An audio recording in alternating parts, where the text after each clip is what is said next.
Oi, gente, vocês estão me ouvindo? Não é você, não.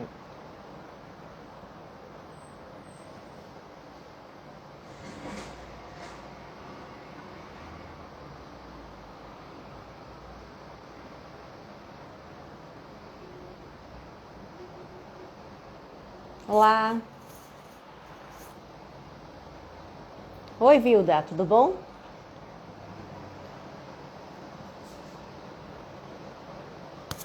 Oi, hoje a gente vai falar sobre sono e obesidade, tá? Estou esperando o Sérgio entrar. Flávio, meu marido, ele tá querendo participar da live. Flávio, não é para você participar da live, não, Flávio, é só para você ver. Estão me escutando direitinho?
Ah, sim, pronto, Agora veio. conseguimos. Eu não sei por que toda a vida dá esse negócio. Tem razão, mas agora vai dar certo. Ah, meu Deus. Bem, então vamos conversar, porque já demorou um pouquinho. Já tem uns minutos, né? Então, assim, para quem entrou na live por Sérgio, meu nome é Patrícia, eu sou médica. Inicialmente, eu sou dermatologista, mas o que acontece? Dentro da dermatologia, eu sempre ficava insistindo que o paciente tinha que melhorar a qualidade de vida. Então, acabou que eu descobri medicina do estilo de vida, me apaixonei. E agora eu tenho me dedicado mais a essa parte, né? A falar sobre medicina do estilo de vida e focar principalmente na obesidade, que é a pandemia mais grave que a gente está tendo hoje. Inclusive, ela está agravando a própria pandemia do Covid, né? Então, por isso que eu resolvi falar sobre isso desde o começo do ano, que é uma área que eu tenho me dedicado muito. Né? E para quem veio pelo meu perfil, quem é Sérgio, né? Bom, eu sou fisioterapeuta, né, trabalho com terapia respiratória, já tem alguns anos, né? E há mais ou menos uma década eu comecei a trabalhar com distúrbio de sono. Então isso é muito associado à parte de reabilitação, né, à parte de adaptação de prótese ventilatória. Então acaba que o sono ele tomou conta aí de várias especialidades, né, virou uma subespecialidade na área da medicina. Agora o Conselho Federal de Fisioterapia está reconhecendo o sono também como área de atuação. Então isso eu já faço há muito tempo, né?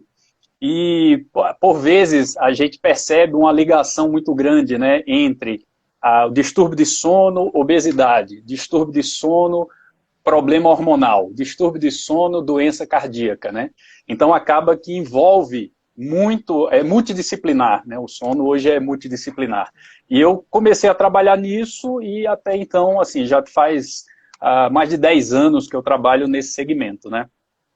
Então, esse é o histórico, assim, o histórico. E aí, por que dormir mal engorda, né? Então, dormir mal aumenta os hormônios da fome, principalmente a grelina, diminui os hormônios da saciedade, principalmente a leptina, aumenta o hormônio do estresse, que é o cortisol. Ele aumenta o apetite hedônico, né, que é aquele comer por prazer, porque você imagina, Perfeito. A pessoa já dorme mal, né? Então Exato. ela passa o dia cansado, né? O dia exausta, né? Então a tendência é que a pessoa procure na comida uma energia que ela não tem normalmente. Perfeito. Devido a um sono muito ruim. Perfeito. E além disso, ela diminui a energia para a pessoa fazer atividade física. Então, assim, o dormir mal, por vários mecanismos diferentes, ele contribui muito, não só para uma qualidade de vida ruim, como para engordar, né? Porque você não tem condições de fazer exercício físico, você vive cansado. Você não tem condições de entrar num projeto de vida que exige tanta dedicação como o projeto de emagrecimento, né? Exatamente. E o pior, ainda tem um detalhe. Quando essa pessoa, apesar de tudo isso, ela consegue entrar num projeto de emagrecimento, ela tende a perder mais massa magra do que uma pessoa que não tem distúrbio de sono, né? Aí isso provavelmente, Exatamente. alguns estudos mostram, provavelmente pela diminuição do GH, pela alteração da melatonina. Então essa pessoa, Exatamente. ao emagrecer, ela sofre muito mais perda de massa magra, que é o que a gente tenta evitar ao máximo durante o processo de emagrecimento, né? Isso, exatamente. E, além disso, ser obeso piora o padrão de sono. Que aí Sem entra dúvida. a fisioterapia. Aí entra a apneia do sono, né? Sim, pode continuar. O que é a apneia do sono? Que agora a parte é sua. Perfeito. Esse é interessante, Patrícia, você pontuar assim, essas várias nuances do distúrbio de sono, dormir mal, impactando assim, negativamente na vida da pessoa, e isso assim, só se comprova, né? À medida que os trabalhos são produzidos, a gente vê que o distúrbio respiratório de sono é uma das coisas mais evidentes, mas ao longo do tempo a gente vê muito impacto metabólico das noites mal dormidas, né? A pessoa entra naquele ciclo vicioso, né? Não dorme bem, não consegue ficar no dia bem, aí se alimenta mal, volta a dormir, e o sono é uma bola de neve, né? O sono é um fator acumulativo da nossa vida.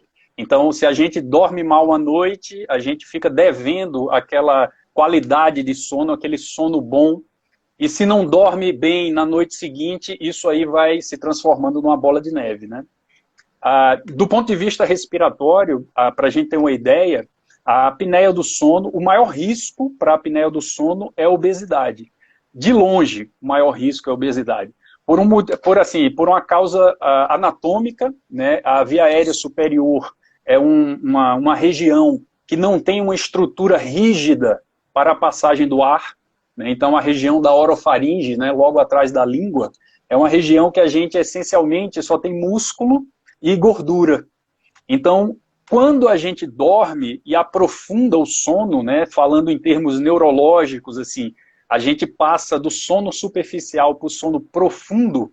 O sono profundo tem uma característica muito bacana, que é o relaxamento neuromuscular. Então, quando a gente chega na fase mais profunda de sono, que é a fase REM, a gente perde o nosso tônus muscular. A musculatura esquelética vira uma gelatina. E a região da via aérea superior, que só tem tecido mole, tende a desabar, né? Então, quando a gente tem um fechamento da via aérea superior, a gente caracteriza isso fisiologicamente como uma apneia, né? O indivíduo ele interrompeu a passagem do ar. Então, isso é uma apneia, né? Você não tem mais como inspirar o ar, né? Esse é um ponto. Existe um distúrbio também caracterizado como um fechamento parcial da via aérea, que a gente denomina hipopneia, que é uma superficialização do fluxo inspiratório, que é tão prejudicial quanto a apneia propriamente dita. Então, a região que a gente tem de maior fragilidade é a via aérea. A apneia faz parte do nosso sono, inclusive, né? Porque quando a gente dorme, do ponto de vista neurológico, a gente fica com uma instabilidade também do controle ventilatório. Então, em todos nós, né, é normal a gente ter até 5 apneias por hora, né? Isso é uma característica fisiológica do nosso sono. A partir de 6 apneias e de alguns sintomas, aí a pessoa entra naquela linha que precisa de tratamento, né? Precisa cuidar disso para poder evoluir, né? Tem Então, aquela história do diâmetro do pescoço, não é? Tem. A partir de um certo... Exatamente. A partir de um certo diâmetro, o risco de apneia aumenta, né? Aumenta. E isso também é extremamente importante, porque o magro pode ter apneia também. Se ele tiver um diâmetro de pescoço elevado, a gente chama elevado assim, acima de 42 para homem, entre 38 e 39 para as mulheres, a gente já tem um risco elevado para a apneia. Por quê? Quanto mais largo o pescoço, né, maior é a chance do desabamento interno da via aérea. E aí você então, tem um risco maior, né? As mulheres são 38 centímetros? 39. Tem mais trabalhos publicados apontando 39 com 1 centímetro de diferença, coisas da ciência, mas 39 centímetros de diâmetro. E o homem 42. Acima disso, o risco aumenta. Todo mundo medindo o pescoço agora. Essa é uma medida que a gente faz na avaliação, né? Quando a gente vai medir, o risco aqui está um pouco aumentado, né? Porque o pescoço está mais largo, enfim, né? Então, lutadores que são atletas, às vezes profissionais, eles também têm uma prevalência de apneia do sono, porque eles ficam com o pescoço muito largo, né? A relação cabeça e pescoço, fisiologicamente, ela gira em 2:1. Quando ela fica em 1:1, aí o risco aumenta para romper a apneia do sono. Eles geralmente ficam... Né? Exatamente. Fica aquele pescoção assim de lutador e tal. Ali é músculo, mas na mesmo fase sendo REM... músculo... Na fase REM, perde o tônus. Então desaba tudo, né? Então há o risco de ronco e apneia também, então, né? Interessante. Esse é o ponto, né? Então, mesmo nos musculosos. E quando é que a gente tem que usar o CPAP? Quando é que a gente pode tentar outras coisas? Por exemplo, se eu tenho um obeso que ele está com muita apneia, a primeira coisa que a gente faz já é usar o CPAP? Ou a gente pode tentar que ele emagreça primeiro e tal? Não, existem várias opções, né? Na verdade, alternativas ao CPAP, né? O CPAP hoje é o padrão ouro principalmente por distúrbios moderados e graves, né? Por exemplo, se 5 apneias por hora é nosso fisiológico, né, o que acontece em todos nós, tem gente com 120 apneias por hora. Então, realmente, é muito difícil a pessoa simplesmente emagrecendo, fazendo uma terapia, até a fonoaudiologia, fazendo exercício para a via aérea superior, conseguir eliminar o índice, né? Conseguir melhorar muito o paciente. Mas existem alternativas, por exemplo, a apneia leve e moderada responde muito bem ao emagrecimento, né? A atividade física, já foi provado que a atividade física reduz a gravidade na apneia mais severa, vamos dizer assim, né? O indivíduo que tem apneia grave, quando ele é ativo fisicamente, ele pode reduzir o índice. E isso é uma coisa importante, mesmo naquelas pessoas que já usam CPAP. Por quê, né? Sim. Porque quanto maior necessidade de pressão, mais desconfortável fica o equipamento, né, para você se adaptar. E outra, maior necessidade de pressão e, assim, a pessoa sente um maior desconforto na entrada do ar, para soltar o ar com o CPAP também fica desconfortável. Então, a atividade física é um fator essencial para quem já usa CPAP. Então, para a gente ter uma ideia, assim, o CPAP, eu costumo falar para os clientes, os pacientes, que o CPAP é o pontapé inicial, né? Não é o final da estrada, é o início. Porque se você simplesmente só usar o CPAP e não se preocupar no emagrecimento, na condição cardiovascular, né, que é extremamente fragilizada no paciente com apneia, você simplesmente vai aumentar a pressão do aparelho de forma indefinida, até você não aguentar usar a máscara. Então, quer dizer, o CPAP é uma máquina, é como se a gente estivesse falando assim, é o meu óculos, né? Então, quando eu tiro o óculos, eu não consigo enxergar bem. E isso não vai mudar com o meu óculos para leitura, né? O CPAP é uma órtese, então ele ajuda na sua função respiratória, mas ele não vai curar a doença, né? Então, a apneia é um problema multidisciplinar exatamente por causa disso, né? Hoje em dia, o distúrbio de sono envolve mais de 10 especialidades médicas, né? Desde a endocrinologia, medicina do estilo de vida, cardiologia, neurologia, otorrino, né? Os otorrinos que trabalhavam com a apneia do sono há 10, 15 anos atrás, eles tinham muito viés da cirurgia, né? Ele falava, não, apneia, vamos operar. Mas agora tem uma outra visão, né? Fez, ó, a cirurgia aqui é um fator, mas a gente precisa controlar o distúrbio, ou mesmo a cirurgia vai aliviar muito o uso do CPAP. Ele vai usar uma pressão menor, vai conseguir, o paciente vai conseguir usar uma máscara nasal, né, que é uma máscara menor, de mínimo contato no rosto, entendeu? Porque geralmente as pressões mais elevadas... precisa até operar, né? Precisa. Sem dúvida, sem dúvida. Hoje em dia, a gente tem uma parceria muito forte com o pessoal da otorrino, porque quando o paciente entra no consultório e eu percebo, eu não sou otorrino, assim, não tenho treinamento em cirurgia, mas a gente percebe, por exemplo, a voz anasalada. A gente avalia a escala de Mallampati, né? A pessoa abre a boca e a gente vê a visualização da úvula, né? Se a gente consegue ver o sininho da garganta ali no paciente. Então, alguns sinais já indicam que precisa a opinião de um especialista ali. Então, antes de começar a usar o CPAP de forma emergencial, né? Que tem gente que chega assim, eu preciso usar urgentemente o CPAP. Então, eu já... dormir, né? Você imagina. Eu já falo, olha, calma que o distúrbio é crônico, né? Não é uma coisa emergencial. Vamos tentar adaptar, mas às vezes uma consulta com um médico especialista na área ajuda muito, porque abre o horizonte terapêutico, né? O CPAP, bacana, quando tem indicação, quando tem adaptação acompanhada, né, por profissional, isso é uma coisa fantástica, mas existem outras alternativas. Para você ter uma ideia, Patrícia, a apneia leve, às vezes a apneia é só postural, aquelas pessoas que gostam de dormir de barriga para cima. Então, quando a gente relaxa muito, a língua, que é um músculo, ela desce, né? Ela fica sem tônus e aí desce e obstrui. Então, por isso que o marido A gente tem que virar de lado, né? Tem que dar aquela, né, aquela encostada ali para virar. Existe É o até clássico. equipamento, tem até a terapia, isso é real, assim, já tem comprovação técnica, científica, da terapia postural da bolinha de ping-pong no pijama, né? Sim, Então, sim. então a gente orienta assim, olha, vai ser uma Lembro disso. terapia postural, então basta costurar um bolso no meio das costas, né, e colocar uma bolinha de ping-pong dentro, no bolso fechado.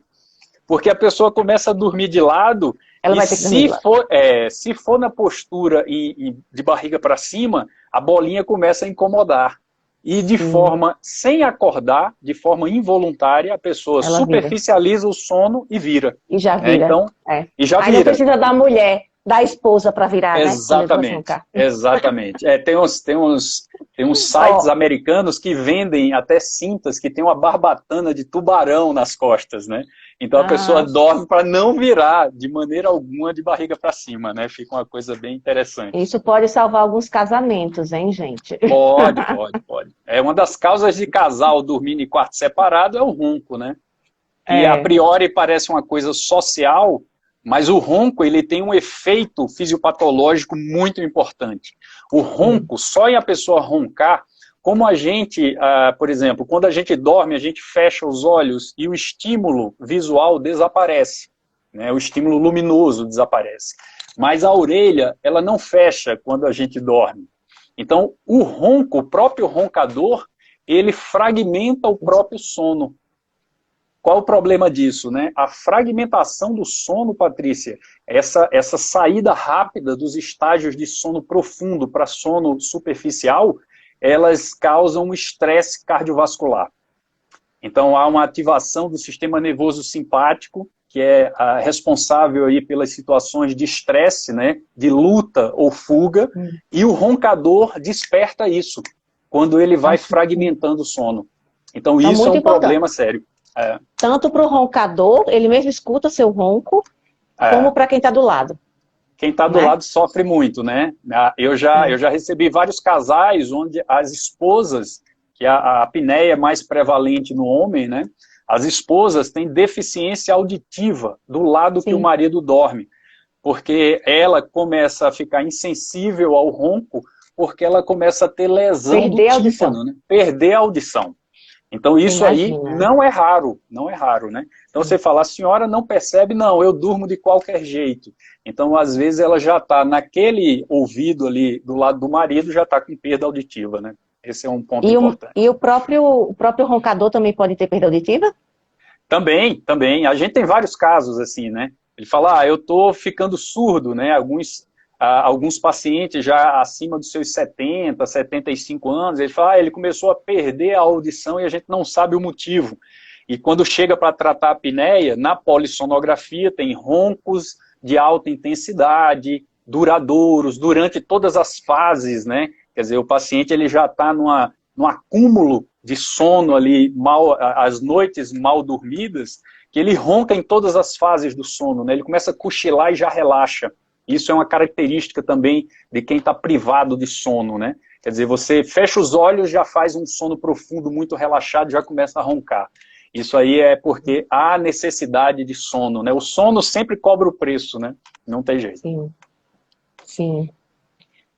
Saulo está perguntando para você se notou o aumento da dificuldade de dormir pós-Covid. Né? Assim, na verdade o que a gente percebe, né, não tem nenhum dado coletado no sentido assim, metodológico, né, mas a gente percebeu muito o medo de dormir, né, das pessoas, porque eles associavam muito a dormir e acordar com muita falta de ar, ou mesmo o pânico de acordar entubado, né, tinha muito paciente de terapia intensiva, né, medo de dormir, tinha muito medo de dormir. Na UTI, assim, como eu participei das duas pandemias, né, na unidade de terapia intensiva, então a gente observava os pacientes à noite, a gente pedia para ficar na posição prona, né, dormindo de barriga para baixo, e os pacientes falavam, não, eu não consigo dormir, né, eu só durmo quando estou muito cansado. Por que isso? Né? Porque eu tenho medo de dormir e acordar entubado, né? Então eu acho que isso é um componente assim, psicológico importante, uma ansiedade muito grande, né? E, assim, do ponto de vista do Covid, como você comentou bem no início, né? os pacientes com obesidade, eles são pacientes inflamados sistematicamente falando, né? Assim, eles têm uma inflamação sistêmica crônica, né? E isso perpetuou muito a inflamação do COVID, né? E isso, aqueles pacientes com obesidade e apneia, muitos dos eventos respiratórios foram descobertos na internação do COVID, né? O paciente resolveu o problema do COVID, o problema agudo, mas o pessoal continuava a observar muito ronco e apneia e dessaturação importante, né? A queda do oxigênio durante a noite. Ele falou, olha, mas será que é pelo COVID ou pela apneia, né? E, na verdade, é uma síndrome de sobreposição, né? Que a gente tem um termo que a gente coloca, que quando você tem dois problemas ao mesmo tempo, aí uma síndrome de sobreposição, como se fosse um paciente com obesidade e DPOC, um paciente com obesidade e cardiopatia, paciente com apneia do sono e DPOC, né? Uma síndrome que se sobrepõe, aí colocando o mesmo desfecho, né? Isso é muito comum nos cardiopatas obesos, né? Quando tem apneia, né? Deixa eu ver se tem mais alguma pergunta. Isso é... Aí... Sim, pode falar, pode falar.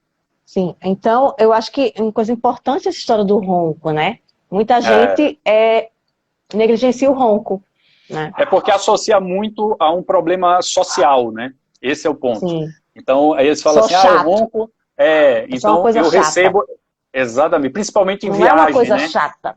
Exatamente. Aí o pessoal chega e fala assim, Sérgio, eu vou tratar a apneia, o meu ronco, porque quando eu viajo, o pessoal fala muito, o pessoal reclama muito. Eu fiz, olha, mas não pode ser um enfoque só do ponto de vista social, porque o coração ele está sendo ativado quando ele tem que estar em repouso. E isso é uma sobrecarga importante, né? Então, quando a gente dorme, a gente tem um sistema parasimpático dominando o sistema cardiovascular. Então, nossa frequência cardíaca cai, a pressão arterial cai. Então, o nível de oxigênio do sangue, ele baixa um pouco, não de maneira relevante, mas quando você associa isso a ronco e apneia do sono, muda tudo, né? Então, hoje, o cardiologista que faz o mapa de pressão, ele observa como está a pressão arterial à noite. Se ela não teve nenhum decréscimo, se manteve ou mesmo teve pico de pressão à noite, o segundo exame que ele solicita muitas vezes é a polissonografia, porque ele quer saber o que é que está influenciando negativamente o coração, né? Tendo em vista que os cardiopatas, a maior parte deles, vamos dizer, a maioria dos cardiopatas, quando tem morte súbita, morre de madrugada. Por quê?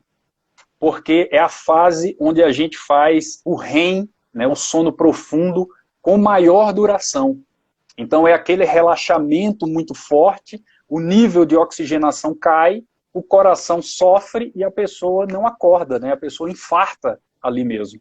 E acaba fazendo o infarto agudo do miocárdio na madrugada. Isso é muito prevalente no cardiopata. Sim, é muito interessante isso. Então, os roncadores, né? Por favor, se tratem. Pelo bem de todos.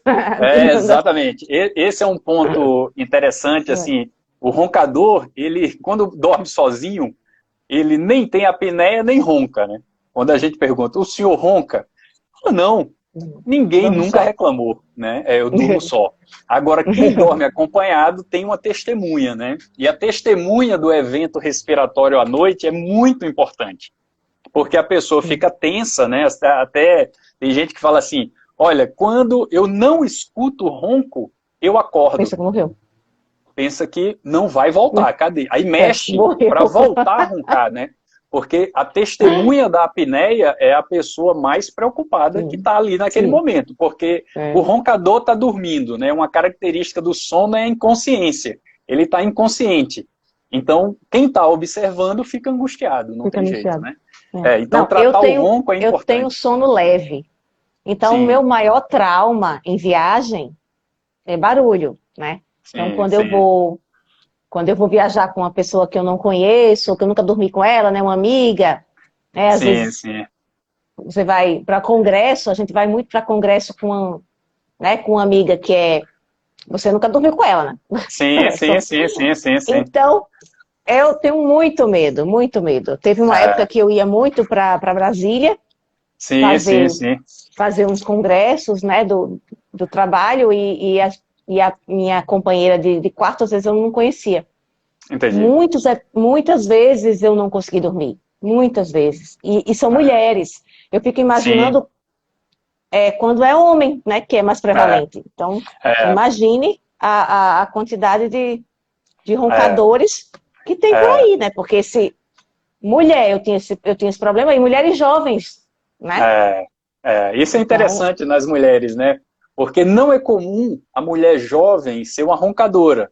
É mais comum a mulher na menopausa e pós-menopausa, porque sim, perde a proteção hormonal, né? E o hormônio sim, feminino, ele tem uma característica, tem uma atuação muito interessante do ponto de vista da medicina do sono, é que o hormônio feminino, ele mantém melhor o tônus muscular da mulher e o controle ventilatório também. Então isso é um ponto muito interessante. Às vezes eu recebo jovens senhoras que falam assim, Sérgio, mas eu nunca ronquei. Aí o marido do lado fala, mas agora está roncando. Né? Ele fala, ó, mas agora está roncando. É porque a mulher vai perdendo a proteção hormonal e acaba sim, apresentando ali ronco, ela se transforma num homem dormindo, né? homem. Começa a roncar, começa a fazer apneia, o risco cardiovascular vai subindo, porque fica semelhante ao estresse cardiovascular que o homem recebe, né? Que o homem tem. Então esse é um ponto interessante, viu? É um ponto É, interessante do ronco. olha aí, as mulheres. Então, assim, a gente viu a importância do sono, né? Não só para a pessoa estar descansada, mas também a parte cardíaca, né? É. Isso A- tem a- influência direta no condicionamento físico, né? Direta, sim, direta. Porque o sim. coração estressado, para ele render numa determinada performance no outro dia, não acontece, porque ele já passou a noite trabalhando, sobrecarregado. Cansada. Então, cansa mais rápido, a fadiga vem mais rápido, né? Como você falou, né? Há uma descarga de cortisol, e isso Sim. faz uma depressão da massa magra, então é difícil também ganhar músculo quem não dorme bem. Isso aí é o efeito metabólico, né, do distúrbio de sono, né? Então é um conjunto Tinha de um, variáveis aí. tinha um jogador de tênis que ele dormia muitas horas, eu não lembro qual era. Ele tinha um coach de sono, né? Não sei se foi você que falou. Não, não. Pois é, eu assisti uma aula sobre Sim, sono e sim, tinha um desses jogadores de tênis, sim, ele, sim, ele sim, dormia sim. muitas horas, ele dormia muitas horas, era assim, 12 horas por dia. Ele dormia Sim, 10 sim, sim. horas à noite E e mais um. dava 2 horas de sono durante o dia, uma coisa assim. Sim, Mas sim, assim, sim. ele tinha um É, desgaste incrível, né? é, E aí exatamente.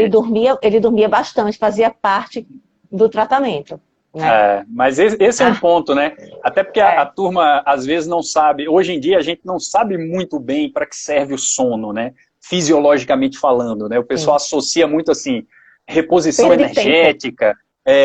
Antes na fase anterior ao eletroencefalograma, todo mundo pensava que o sono era assim, fechou os olhos, interrompeu sua vida, abriu os olhos, voltou à vida, né? Era muito associado ao Não tinha coma, né? muita coisa naquele Não lugar, tinha naquele muita tempo. coisa.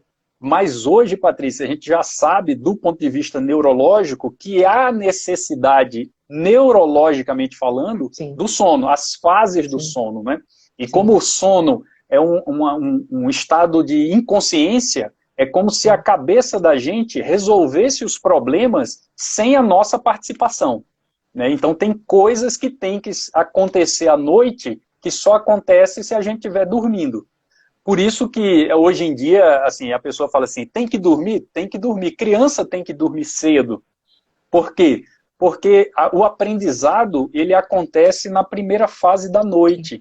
Então, crianças que estão em fase de alfabetização, tem que dormir cedo, porque ele vai fixar o aprendizado. Na segunda metade da noite, a criança vai desenvolver o dom, né, a habilidade inata dela. Né? Então, existe uma função e quando a gente corta isso, há um prejuízo a longo prazo. Né? Esse é que é um ponto interessante. Então, aqueles os problemas que às vezes você não resolve durante o dia, fica pensando, olha, isso aqui não tem jeito. E tinha um ditado antigo, que a minha avó falava isso, a minha avó paterna falava, vá dormir que a resposta chega.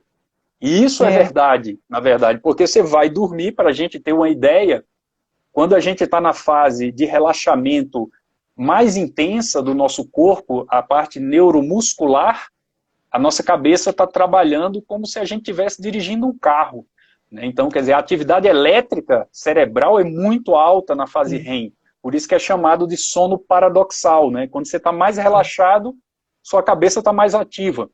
E isso tem um impacto muito interessante, né? Hoje em dia, os últimos trabalhos que a gente tem acompanhado são os trabalhos associando o sono, ou o distúrbio de sono, à doença neurodegenerativa, né? Então, eles justificam assim, olha, chega um ponto que a pessoa que fragmenta muito o sono não consegue fazer uma limpeza das neurotoxinas do cérebro. O cérebro não tem sistema linfático, então essa limpeza é feita durante o sono profundo. Então, quando você tem a interrupção desse sono profundo, seja por apneia, problema psicológico, fome, né? Tem gente que acorda e fala, estou com fome, né? Já ficou muito tempo em jejum, acorda depois de 5 horas, quer almoçar, né? Quer comer forte. Então, isso já há uma associação com doença neurodegenerativa, né? Por isso que a gente tem que cuidar do ponto de vista de um sono de qualidade, porque a consequência é a longo prazo, né? Esse é um ponto e o sono importante. ele tem a duração do sono, né? Que a gente tem que ter um sono, ele tem que, são 4 ciclos por noite que a gente tem que ter? O sono REM, ele acontece de 4 a 6 vezes por noite, né? Então a gente fica numa montanha-russa, né? Teria que ter no mínimo 4 ciclos. 4 ciclos. Senão você acaba sendo caracterizado aí como uma pessoa com privação de sono, né? Porque você pode fechar os olhos e dormir, mas não quer dizer que o sono é de qualidade, né? Tem gente que tem um sono muito agitado, acorda cansado e fala, mas eu não acordo à noite. Mas o sono agitado, muitas vezes, é a tentativa do seu corpo de fragmentar o seu sono, deixar você num sono superficial para você respirar. Sim. Então você está no sono REM, fez uma apneia, antes de você abrir os olhos, você tem o despertar neurológico, que a gente chama isso aí de microdespertar. Você sai do sono profundo, vai para o superficial, volta ao seu tônus, você passa a respirar, mas não quer dizer que você abre o olho. E você fica nisso a noite toda, né? A noite toda. E aí o coração está com pouco oxigênio, faz o pico de trabalho ali, um pico hipertensivo, um ataque cardíaco, você superficializa o sono, volta a oxigenar o corpo, o coração faz o movimento inverso, né? Faz uma hipotensão, bradicardia. Mas em seguida você faz outra apneia e fica nesse ciclo a noite toda, né? A noite toda. Por isso que a consequência cardíaca é extremamente importante, né? Para o paciente que tem distúrbio de sono. O que a gente estuda muito no sono, na parte de metabolismo, né? Sim. Que o sono tem que ter a duração mínima, né? Sim, sim. O ideal, a maioria das pessoas tem que ser no mínimo 7 horas. Isso, no mínimo. Exatamente. Tem muita gente que dorme só 6 e acha que tá bem, mas não tá bem. Não é o ideal. Por exemplo, muitas vezes eu durmo 6 horas. Eu não me sinto cansada dormindo 6 horas. Sim. Mas eu sei que seria melhor se dormisse mais. Então, a gente foi assim, fabricado, nós fomos fabricados assim, para dormir de 7 a 8 horas. Né? 80% da população, 7 a 8 horas. Por circunstâncias da vida, né? Fase escolar, universidade, faculdade e tal, você acaba cortando esse ciclo de sono de 7 a 8 horas, né? Então, fisiologicamente, é muito difícil você encontrar aqueles extremos. A pessoa que dorme 5 horas e está muito bem. Ou o contrário, né? A pessoa que dorme 12 horas e fala assim, eu durmo 12 horas e ainda estou com um pouquinho de sono. Na verdade, são os extremos, né? 80% da população precisa dormir entre 7 e 8 horas. 7, 8 horas. Quem precisa dormir entre 7 e 8 e dorme 4, 5... tem um efeito devastador até do ponto de vista hormonal, do ponto de vista muscular, né? Você perde massa muscular, né? Há uma associação entre a pessoa dormir poucas horas e você ter sarcopenia. Você Sim. perder o músculo, né? Então Sim. isso é extremamente importante, né? A gente nem pode exagerar, nem pode ficar naquela rotina de eu só durmo 4 horas para produzir mais, tal. Isso aí é assim, do ponto de vista social, eu não sei se isso vale a pena, né? Mas do ponto de vista fisiológico ali para o Com seu certeza sono não. e para o metabolismo da pessoa, acho que não vale a pena, né? É uma coisa que não Então, adianta, não adianta. além da duração, é interessante que nós somos animais diurnos, né? Então, Exatamente. é importante que a gente durma cedo e acorde cedo, entendeu? Exatamente. Esse negócio de dormir meia-noite, 1 hora e acordar às 8 horas, não é É, a fisiologia natural humana, exatamente. né? E Não é. aí, isso, ele desregula, porque, por exemplo, nossos hormônios, a gente tem um ciclo circadiano. Então, toda a Exatamente. biologia humana, Exatamente. ela roda em cerca de 24 horas. Se você Exatamente. modifica o seu padrão de sono para aquele padrão normal e você atrasa o padrão de sono, que a gente chama de atraso de fase, Sim, né? sim, sim. O atraso de fase, que é você dormir mais tarde e acordar mais tarde do que a população geral, não é só chato, não é Sim, só um sim. inconveniente social, né? Porque Exatamente. chega atrasado ou tá acordado na hora que está todo mundo querendo dormir. Ele Exatamente. prejudica o seu ciclo circadiano. Então, a Sem dúvida. tendência das pessoas que têm atraso de fase é aumentar o peso. Então, tem É, uma obesidade muito grande associada às pessoas que têm a síndrome do atraso de fase, certo? isso é interessante porque alguns hormônios, por exemplo, o GH, ele tem o seu pico, né, em determinada Naquele hora de horário. sono, né? Isso. Então, quando você queima aquela hora, você prejudica a absorção, a produção e a absorção do hormônio, né? Então, isso é importante para quem está querendo ganhar músculo, a criança para se desenvolver fisicamente, né? E uma coisa que é muito interessante hoje, principalmente, né, com as várias telas que a gente tem na nossa vida, né? WhatsApp, fica no computador muito tempo, os adolescentes ficam nesse ritmo, é que a disciplina na hora de dormir não existe. Ele fala, não, vai dormir quando? Quando desmaiar. Né? Mas isso não é o legal, né? Não O é legal. legal é do mesmo jeito que você tem a rotina da sua vida, e você acorda, vai no banheiro, escova o dente, toma banho, se prepara para trabalhar, veste a roupa. Na hora de se desligar da parte social da sua vida, você também tem que ter uma rotina, né? Não é dormir desmaiando, né? Então, o que é muito comum nos adultos que eu atendo, o pessoal da faixa dos 40, 50, 60 anos, é que eu posso assistir televisão com o CPAP? Eu fiz, olha, poder pode, mas não é o ideal. Por quê? Porque é um equipamento para você dormir. Não é um equipamento para você ficar conversando, não é um equipamento para você ficar se alimentando, assistindo televisão. Você pode até induzir o sono numa leitura, mas o ideal mesmo é quando você vai dormir, encostar a cabeça no travesseiro, você coloca e começa a dormir, né? Quer dizer, a disciplina, ela também tem que ser voltada na hora de dormir, né? Porque eles Obviamente que não querem precisa ser uma desmaiar. coisa... exatamente. Aí já Eles quer estar querem com o CPAP, porque simplesmente, na hora que né? desmaiar, já está com o CPAP, Exatamente. né? Eu falo sempre uma coisa até que eu escutei muito Flávio falando, né?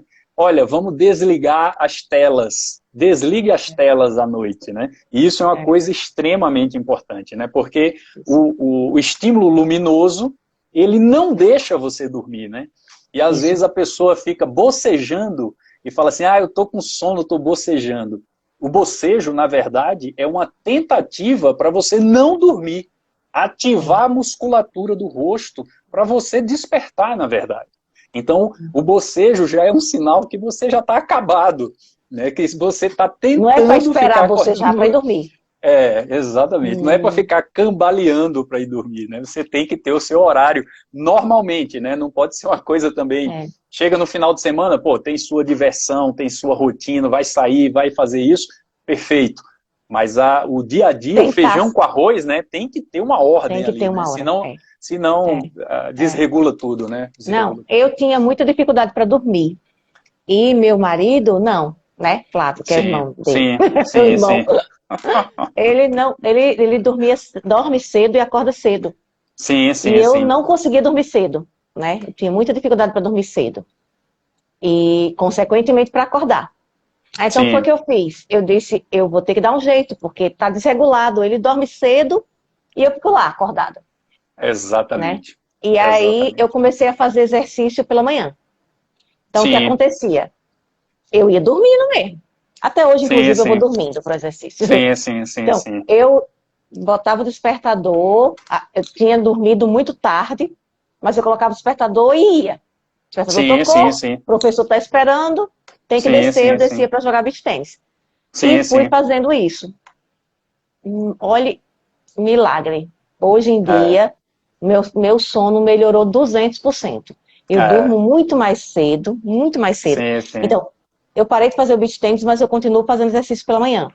Faço o treinamento mesmo. Sim. Porque, assim, fantástico. É fantástico. O começo a pessoa tem que ir. No começo você vai continuar acordando tarde. E eu vi Esse é o ponto. E eu vi um estudo que eu achei muito interessante, que eu nunca tinha parado para avaliar isso. É que é muito mais fácil você acordar na hora que for obrigado, do que você dormir na hora que você quer. Exatamente. Então, o primeiro passo para você regular o sono é você acordar.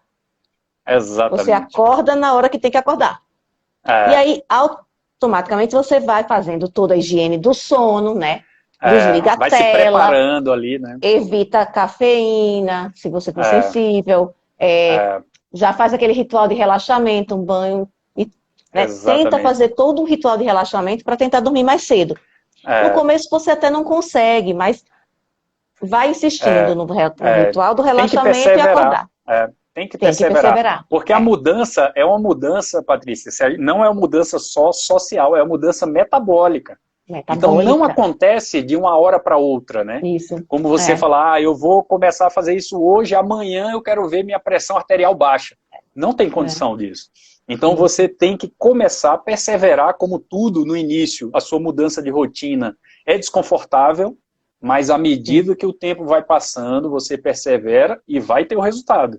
Né? Agora, a pessoa tem que ter essa disciplina mínima, né, para começar a fazer, né? Isso, acordar cedo para fazer atividade física, você tem que ter uma disciplina, porque o exercício, no início, principalmente as pessoas que nunca fizeram ou fizeram muito pouco e agora estão precisando fazer atividade física, é uma atividade desconfortável no início, né? Você vai fazer o estresse muscular, você vai fazer o HIIT, para ganhar condicionamento cardiovascular. Então, são rotinas, eu falo isso porque às vezes a gente implementa a atividade funcional para o paciente, e ele fala, não, mas está muito desconfortável. Eu fiz, olha, infelizmente, esse é um segmento, é o início. Depois, o seu músculo vai se acostumar, o seu coração também vai se adaptar a isso, seu corpo vai se adaptando, né? Não tem jeito. Não tem atalho, infelizmente, né? Não tem um remédio que você tome um comprimido e amanhã eu estou bem melhor. É muito difícil isso, né? E se tiver, o efeito é curto, né? É uma coisa que não tem efeito crônico, não tem efeito permanente, né? Esse é um ponto. Mas então, o que eu vejo muito é isso. O pessoal fala, eu não gosto. Não, a primeira coisa que eu falo, tem que fazer exercício físico, tem que fazer musculação. Eu não gosto. Perfeito. Eu digo, gente, eu não perguntei isso. Exatamente. Não quando eu atendo, é uma coisa assim, que quando eu atendo os pacientes na reabilitação, né, e a gente tem um tipo de reabilitação, que é a reabilitação metabólica, né, que é a reabilitação, às vezes, do paciente que está pré-cirurgia bariátrica, por exemplo. É o paciente que está no pós-transplante renal. A gente chama isso de reabilitação metabólica, né? E nada mais é do que a prescrição de exercício físico adaptado ao problema fisiopatológico que a pessoa tem, quer dizer, é uma atividade física adaptada, né? E a pessoa fala assim, não, mas tá muito desconfortável aqui, eu não gosto de fazer musculação.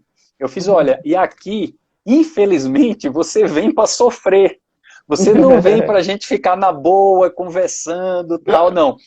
Se você estiver conversando muito com outra pessoa que está na mesma condição sua, quer dizer que a intensidade do exercício está baixa.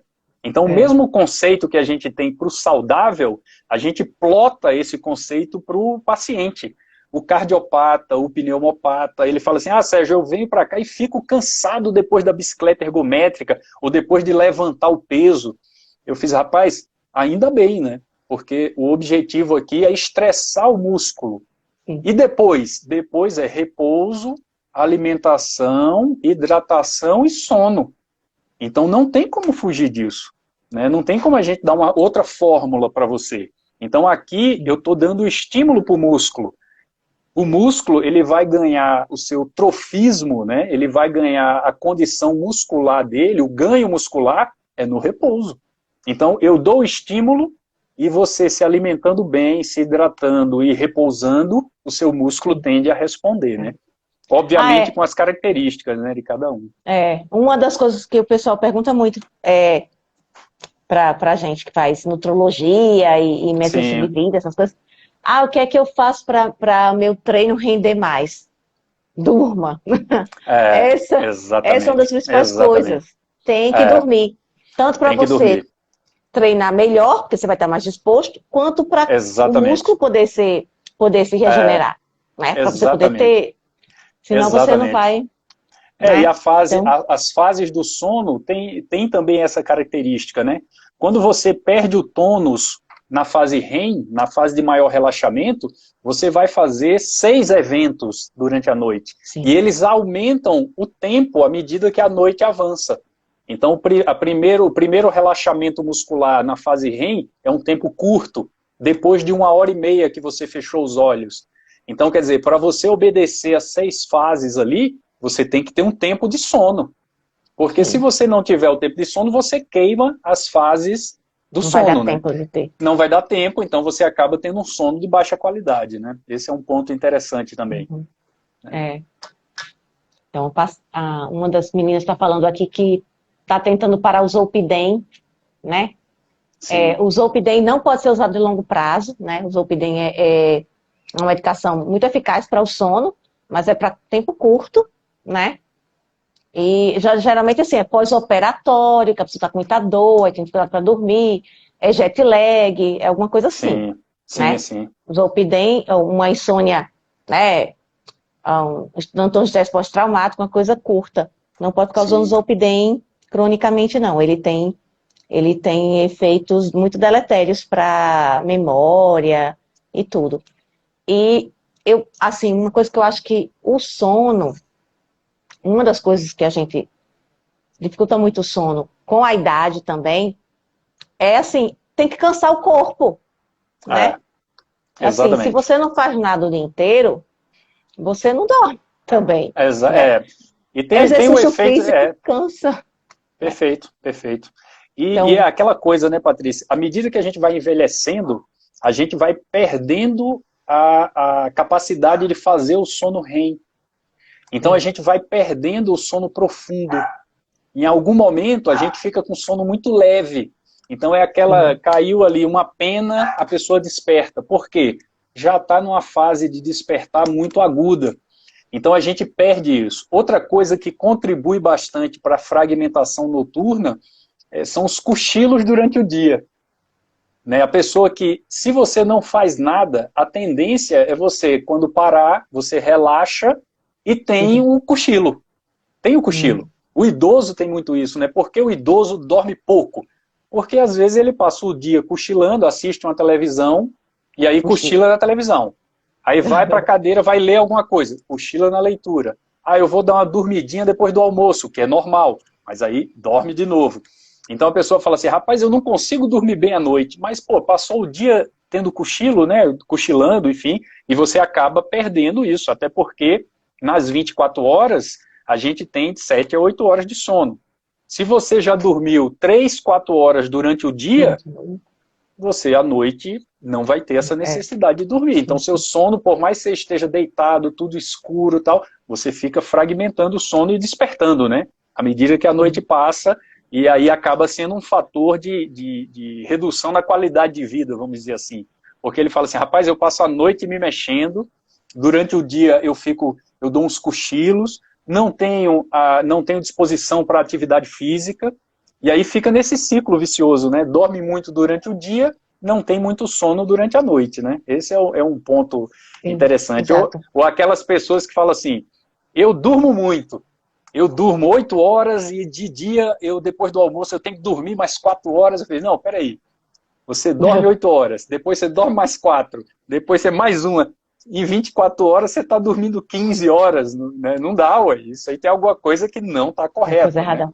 Né? Então, às vezes, em pacientes com distúrbios neuromusculares, assim, que a gente observa, a esclerose lateral amiotrófica, distrofia de Duchenne e tal, o paciente ele já tem uma fraqueza muscular, não respira bem à noite, aí a família fala assim, ele dorme muito à noite, ele dorme muito durante o dia, ele dorme muito bem. Eu falo, olha, não é muito por aí, tem alguma fase aqui que ele está de olho fechado, mas está sofrendo.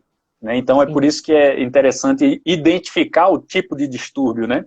Quando você falou no Zolpidem, às vezes a pessoa acha que vai tomar o medicamento e fala, eu só durmo quando tomo. Então se transforma numa medicação crônica, né? Quando chega um paciente com esse tipo de histórico, eu já falo assim, quem é o seu médico de sono? Quem é que está te acompanhando do ponto de vista do sono? Porque você precisa de alguma referência médica nisso aí. Sim. Porque medicamento é prescrito, fitoterápico é prescrito, tem que ser prescrito por médico. Uhum. Então fica, eu estou tomando isso aqui que é um fitoterápico, eu fiz, olha, não é porque é fitoterápico que você vai lá, compra, ou escutou alguém falar, você vai tomar. Isso. Porque isso pode ter uma consequência importantíssima, né? Inclusive valeriana é de prescrição, que o pessoal usa muito. Perfeito. Valeriana tem que ser prescrito, não é para ser venda livre. E é uma coisa interessante, importante aí, pessoal. Benzodiazepínico, diazepam, né? Clonazepam, eles não são medicamentos para dormir. Eles são ansiolíticos. Se você não está dormindo por uma doença que causa ansiedade, você vai dormir com eles, por quê? Porque vai diminuir a ansiedade. Mas eles não são remédios para dormir. Eles são remédios para tratar a ansiedade. E eles devem ser usados também por período curto. Né? Os benzodiazepínicos não são de uso eterno, não. Né? Isso é um ponto interessante. O que a gente observa, Patrícia, também, assim, quando a pessoa vai começar a usar o aparelho, o CPAP, a máscara, algumas pessoas têm a sensação claustrofóbica, né? Então coloca e fala assim, tá faltando ar. Aí eu falo assim, olha, isso aí é uma percepção, né? Porque, na verdade, a única coisa que não falta para você quando você está com o CPAP é o ar. Se tivesse outra máscara, outro tubo aqui, seria eu e você aqui no CPAP e a máquina daria conta das duas pessoas. Então, muitos médicos na área da medicina do sono, eles prescrevem um ansiolítico no início da adaptação do CPAP.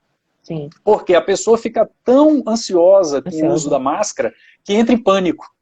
Uhum. E aí começa a usar e fala, Sérgio, eu não quero usar isso mais nunca, me sufocou ontem, tem sempre uma história claustrofóbica e tal. Fica com medo, né? E nessa fase, a gente até quando vai fazer uma adaptação do CPAP, a gente fala assim, olha, essa fase que a gente vai te acompanhar de perto é uma fase de dessensibilizar a máscara. A gente precisa dessensibilizar. A via aérea, ela tem uma propriedade, vamos dizer assim, que é uma propriedade de acomodação. Quando a gente, por exemplo, está na cozinha fazendo alguma comida e não percebe muito o cheiro da comida. E quem chega na cozinha fala assim, nossa, está cheirando aqui no elevador. Sim. Né? Sim. Porque a pessoa foi sensibilizada e você que está ali já está insensível. O CPAP, ele tem essa mesma pegada. Você começa a utilizar e sente muito aquele fluxo de ar e tal, mas depois tem gente que tem algumas máscaras que tem um respiro de ar à frente do nariz e sai o arzinho, o excesso de ar do CPAP. E por vezes a pessoa fala assim, Sérgio, às vezes eu estou dormindo, não escuto o equipamento funcionando e não sinto mais a pressão. Aí eu fico pensando, né, meio cochilando, isso está funcionando? Uhum. E aí coloco a mão assim na frente, ó, para saber se o ar, para sentir o ar, cara. É uma coisa impressionante. Eu fiz, olha, imagina, quando você começou a usar nas primeiras semanas, o fator de maior angústia era a máscara. Agora você está me dizendo que não percebe a máscara, desensibilizou, né? Esse é um ponto que acontece. Mas a ajuda do médico, às vezes com ansiolítico, um medicamento de curto prazo, aquele tiro ali curto, ajuda bastante. Porque aí tira essa carga de ansiedade, né? E aí facilita nessa fase mais importante, assim, da adaptação, sabe? Então, assim, esse é um ponto. Às vezes a gente precisa usar remédio a longo prazo. Não estou falando que não pode usar remédio.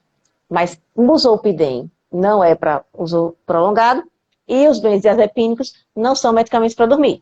Certo? Perfeito. É só Perfeito, isso que tem que ficar claro, tá? Agora, as medicações hoje, inclusive, as medicações psiquiátricas hoje são maravilhosas. A gente tem muita coisa boa com pouco efeito colateral. Mas a gente tem que entender para que serve cada coisa, né? Então, por exemplo, o Zolpidem é excelente para uso curto prazo. É excelente, mas não é para uso prolongado. Eu acho que... Sim. Deixa eu ver. Será que tem mais alguma dúvida? Vamos ver. Acho que a gente já falou tudo, né? Perfeito. Abordamos... A gente assim... o tema de sono eu acho interessante porque tem para qualquer especialidade, né? Muita coisa. Você vai falando, né? Já foi uma psiquiatria, otorrino, obesidade. Né? Exatamente. Neurologia, pele também. Né? Na parte... Pele é importantíssimo. O sono da beleza. Quem não dorme bem não tem pele boa de jeito nenhum.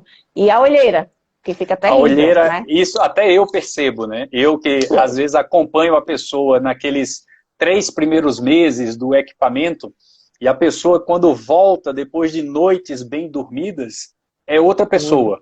Outra pessoa. A pessoa chega com olheira, irritado, mal-humorado, tal, aí você já percebe, né? Alguns fisioterapeutas que trabalham comigo, eu falo assim, olha, a gente tem uma missão muito interessante aqui, porque a gente vai receber o paciente mal-humorado, porque ele não dorme. Então a gente tem que...